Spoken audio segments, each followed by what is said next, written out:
Tafawa Balewa loved Akintola, so that was why they had to jail Awolowo as against Akintola. So you guys need to understand what happened. These things are stated in these books that I mentioned. Go and read. Go and read.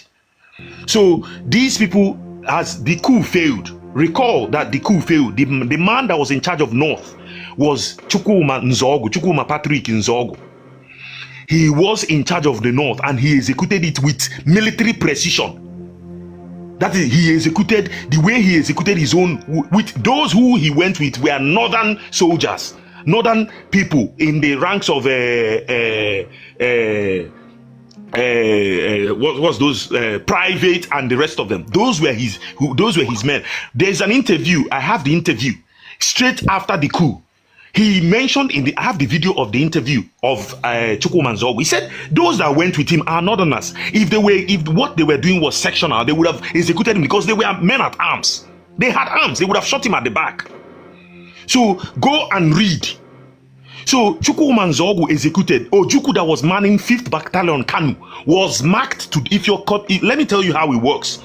When you are doing coup in a state, when you're carrying out coup, those who are ahead of you needs to go to jail or be executed. Now, according to Chukwuma Nzogu in that video interview, he said every of the top officers were marked for death. Every single one of them were, including Aguiyi Ironsi. Aguiyi Ironsi was the highest general commanding the GOC. He was the GOC commanding the Nigerian army. Thomas Omonnakwe Aguiyi Ironsi. So he was, all of them, Ojukwu was in charge of 5th Battalion Kanu. They were all marked for death. However, the soldiers that were sent in Kanu to murder Ojukwu, they failed. Ojukwu was commanding the troops that were in the garrison troops that were doing parade. So they didn't understand how I just don't want to go down that history. Just go and read. So this coup failed. It failed. Ojukwu had to contact Kaduna, where Kaduna Nzogu were, and then ask him, when he got the wind that this guy was in charge, he asked him to stand down. The guy said he doesn't take orders from him. Chukwuma Nzogu said to Ojukwu, I don't take orders from you.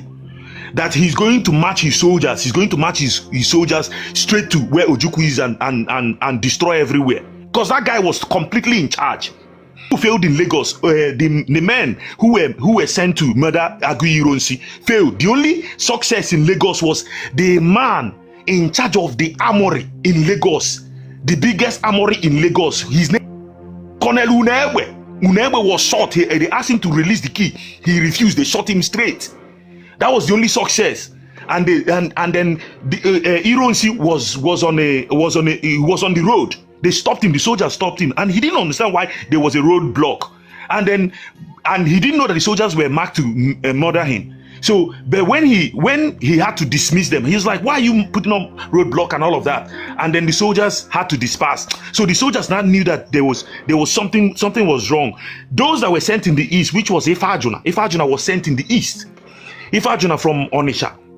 Ifajuna, in all honesty, is Ifajuna leaked the information to Azikiwe.